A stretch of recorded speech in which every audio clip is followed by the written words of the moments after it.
Okay. Basically, the union either requires you to complete a set amount of hours on an approved show, or you can do a show that will flip. Now, the best way to get into the union is honestly do the work. Say yes to everything. Work. Work, work, work. Because at the end of the day, if you're working, they're going to find you. They're going to find you. They're going to know exactly who you are. You know how to, like, start getting into it? Not necessarily. Okay. So your best way to start getting into it is with student films. Okay. You start going to student films, you go to colleges, and you go and tell them, I'm doing makeup, I'm a student, I'm about to graduate. You may or may not get paid, and that's okay. You're going to start off that way. I'm going to let you know, if you're going to go into freelancing, the first 2 years are going to be hard. Okay? That's just how it is. You're going to do 2 years of boo-boo pay, and it's going to be long hours, but this is what you build. Okay? The people that are doing grip, the lighting, all those people, what's really nice about nowadays is most people on set don't do more than one thing. So you may come across like a guy who's doing lighting. He's probably a filmmaker too. So you have to make sure that you're nice to everybody. Remember people's names. Collect their business cards. You're on your best behavior because you never know who's watching you. And whoever's there might be working on another project, and that's what you want to jump on next, okay? I would start with student films. I would do Model Mayhem. I would do all these little things. Your Facebook, you need to make one just for your business. Nothing of your personal life needs to be on your Facebook because they're going to be looking at that. So your Friday nights drinking, they don't need to know that, okay? You need to make an Instagram just for your stuff too. You also want to focus on what you're going to be doing. Do you want to do set work? Do you want to do movies? Do you want to do commercials? Do you want to do beauty? Do you want to do editorial? You don't want to be like, I want to do it all. I can do it all. No, you want to focus, okay? So make sure you're like, if I want to do target campaigns, if I want to do music videos, focus on that. Because if you're all over the place, they're going to ask you, what do you specialize in? And if you tell them, I do everything, they're going to be like, oh, okay, well, I don't want somebody who does everything. I want somebody who specializes in beauty. Okay, if you want to do bridal, that's a whole completely different thing. If you're myself, I do bridal and I do set work. I have a separate website for my bridal work, and I have a separate website for my set work. Any other questions? Let's talk about how you're going to act on set. The best way to start getting on set is to assist people. Instagram is a great way to start looking at people that you like their work and ask if you assist them. Hey, hi, my name's so-and-so, DM them. I'm a student, I would love to assist. And make sure that if you are telling them you're going to assist, be prepared to drive, be prepared to bring your own stuff, be prepared not to get paid, be prepared to do whatever it is it takes to make the makeup artist or the hairstylist happy. If that means running and getting them coffee, you do that. And anytime you're on set with a makeup artist or a hairstylist, if anybody from the crew asks you anything, you tell them, I'm sorry, I don't know the question, but I will ask so-and-so, whoever you're assisting, and they will get back to you. And you let the makeup artist or the hairstylist know that you are assisting what the client needs. You don't answer anything. You don't bring your own business cards. You don't pass those business cards at all because you are here to assist the makeup or the hairstylist. Okay? Any other questions? Can you work, if you're not union, can you assist on a union project? That depends. What happens sometimes is that you will get a show that is not union, but there's word around the set that it might flip. In that case, you can work. If you're an assistant and they ask you to work, you can go ahead. Go ahead and work. What happens later, and this is the best, this is the ideal situation, is that show will flip and become union. And that's when you get your union card. That's like ideal situation. It does happen sometimes, it doesn't happen all the time. But you can absolutely do that. So I could work a Absolutely. show. Absolutely. Okay. Absolutely. If You I'm might not not be getting paid union. Okay. You know what I mean? Okay. You might get like a very low assistant fee, or maybe nothing at all. Maybe it's just for credits. But if that show flips, you get your union card, which is great. What if you're liked over there as an assistant, but you did not bring any cards, or you're not going to give any information? How'd you get business? What you do is you give them your main makeup artist contact and let them talk to you. That's the thing, you never want to just go ahead and give your own personal contact. Always give the main artist that you are assisting their contact. Have them contact you through them. Because what's going to happen is, the most important thing is, if you're a great assistant, the person you're assisting is not going to be able to do everything. And you do a really great job, they're going to send you to do it. I've had students here that I've come to talk to have contacted me for assisting, and now they're doing my jobs because I can't do them all. So that's what you want to get up to. That's how I started. I was here, I started assisting somebody, and then I ended up doing the award shows, and I ended up doing all this after a couple of months of assisting. That's your ideal situation. That's how you want to get through. Okay, any other questions? The union, okay. So what happens on set is, most of the time, actors have a union where they fulfill a couple hours, like a certain amount of hours, and once they get accepted into this union, you get paid, you get your insurance, you get paid a certain amount of money, you can't be overworked. It's like any union that's in the workforce. Our union is called Loco 706. That's the one. And this is actually, you're going to hear a lot of rumors and stuff. There's a lot of makeup artists on the union, and it's harder to get as a makeup artist, but there is a lot of need for hairstylists. And that's where we come in, because a lot of you guys are going to be able to do both coming out of here, which is great. Having your license is also a great thing to have, because it always looks better on paper. And that's what I always wanted to do makeup, but I figured that getting my license would be better. And it has definitely given me the upper hand. When I go to set, even if I'm hired just for makeup, I always bring a light hair set, because I never know. Sometimes the hairstylist doesn't show up. And guess what? You get 2 paychecks that day. It always works to be prepared, guys. I work for MTV, BET, VH1. I do commercial work. Fortunately, I have gone to New York, Miami, the British Virgin Islands. These are things that I've done because people paid me to do them. I do commercial work. I do all the awards. So I do the Oscars. I do MTV, all the awards for MTV. I've done the Emmys. I've done almost all of them. I have yet to do Sundance Film. It's on my bucket list. But my goal is to get into the union. And also, I know like the normal amount of assisting time, like if you're in the salon, is like a year and a half. What about if you're in the industry? If you're in the industry, you're probably going to, if you're going to be assisting like continuously, it's different on every level, just because everybody works differently. I assisted for about 2-3 months, and then I started working on my own, which is great. And sometimes you're going to assist, and always be careful who you assist, because sometimes there's a lot of personalities that you're going to have to cater to, and that's fine. But always make sure that if you're assisting somebody, what you need to be doing is learning from them. If you're not learning from them, then move on to another artist, okay?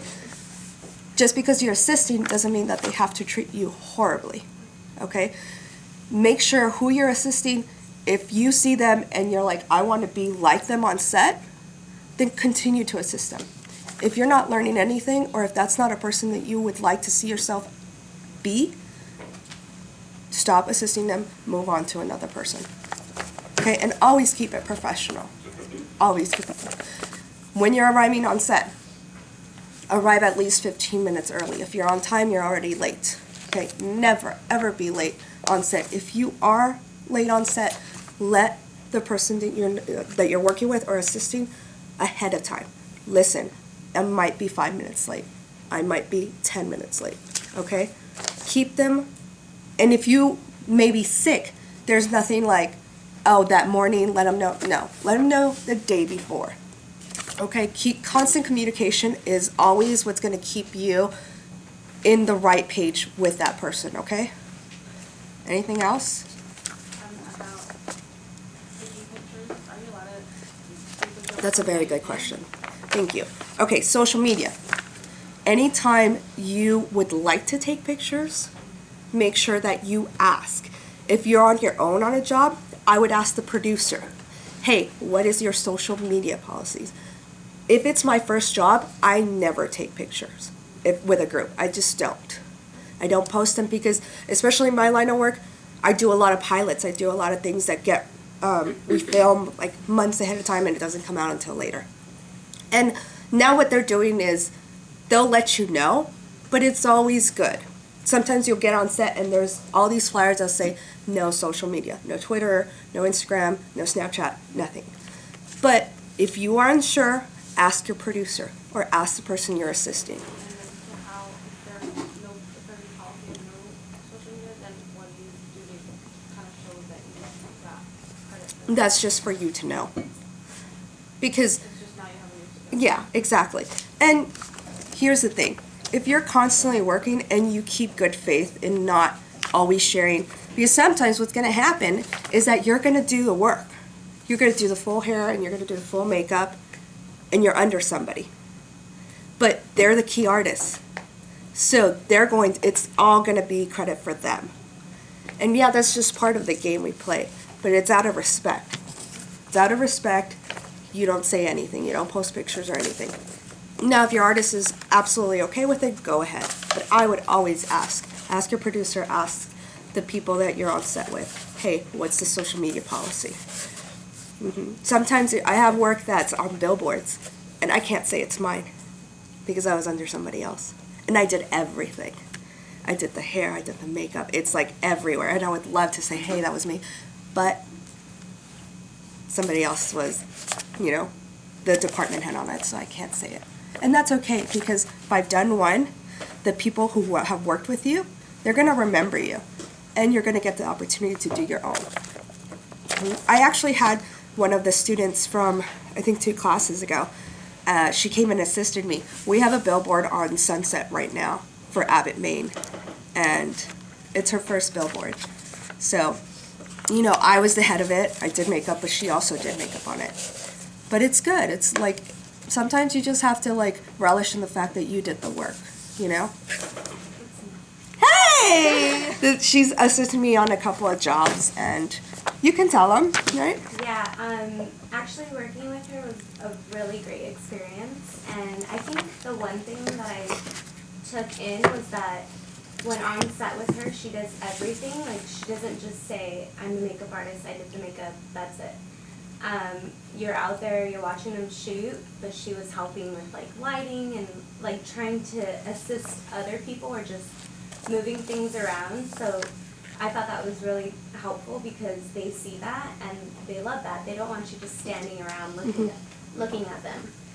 So, but yeah, we had a great time. I'm grateful that I was able to do that. That was amazing. And yeah. They're all quiet. It's really cool. So if this is something you want to do, okay? You had a question? Yeah. How do you know what type of does the producer or director know what type of style they're looking for? Whether it's hair, makeup, or do you just use your creativity? It really depends on what the project. What's going to happen most of the time, you're going to be talking to the producer. The producer is going to be like, I want this and I want that. Now, a photo shoot, it could change. You can plan, you can have a mood board and, okay, we're going for this, Cinderella theme, and I want this and I want that. And you're like, great, I have everything. You get to set, they're like, yeah, I changed my mind. I want this. So for photo shoots, you're always going to have to be completely prepared for anything. And don't feel like if you don't have something, figure it out. It could be your interpretation on it. Okay, for movies and shorts and films, you're gonna get the whole script. You're gonna read through it. There's character development. It's not gonna change. So that's another thing I want to talk to you about. If you guys are more on I want to get paid every Friday, I like doing things like, I like everything planned, I don't like surprises, then probably movies and films are going to be more your style. If you're impulsive and you like a fast pace, and you don't mind if things change up, then more editorial and photo shoots are more like your style. Okay, it comes in different personalities. There's something for everybody. Male grooming. I've worked with this client. That's my favorite too. I've worked with this client before, so I know him. I've worked with him over 3 times. So I know how he has pretty good skin. I use a water-based system. This is a Temp 2. It's a water-based makeup. I applied it with the Beauty Blender. Okay, in my set, I have hair stuff for him. So I have the paste, I have hairspray, my hand sanitizer, Ket for setting. I love this powder. It has no, like, it never comes out white. It doesn't matter how dark the complexion is or how light the complexion is. It always works for everything. Sometimes he has a little bit of under eye circle, so I use the Pro Longwear. And I know his color, so this is what I have. These are the brushes I take on set. Since this is my little tiny set bag, I have little brushes. Excuse me. I use the Delium tools. I always carry lip conditioner, my mixing palette. Always carry a Sharpie, because they always need a Sharpie for some reason. I have 2 of them. And pens. And this is like male grooming 101, very basic stuff. The moisturizer I use is the Embelise one that I completely ran out of after today's job, so I threw it away. And this is it. Make sure that whatever you carry for your kid, you can carry. Don't come with like 50 bags because you're the only one carrying them. Don't expect anybody to help you with your stuff. You have to make sure that you pack, whatever you pack, you can carry, okay? Because you want to be the one helping other people, if need be, okay? So this is just a very basic, set for male grooming. Very 101. I like to use water-based stuff for TV stuff. When I'm using bridal stuff, I'll use water-based and also like full coverage because they need it to last longer. I combine the 2 and that's my base. So you don't use that with the gun, you just use it with I the can beauty use, blender? this is what I like of it. I can use it with a gun or I don't have to. Right. Since this is a client that I've worked with before, I know his skin and I can just use it with the beauty blender. But it changes. It doesn't matter what you're using as long as you know how to use it. Right. And that's what it comes down to. Once you start like upping your game and you do bigger projects, you're gonna get better stuff. But I always tell my students, do not let like your insecurity about like, oh, I'm not ready or my kid's not ready. Like, go and do the work, do the student films. That's where you get to practice. And then once you get paid more, you can invest more into your kid. The first 2 years, everything you get, you're gonna be reinvesting into your kid. It's just how it is. But do not get caught up in the labels. Do not be like, oh my God, I have to have NARS. I have to have this. I have to have that. Like, yeah, it'd be nice, but get your basics, what you can afford at that moment, and do the best you can with that. Once you get a little more money, keep going bigger. Okay?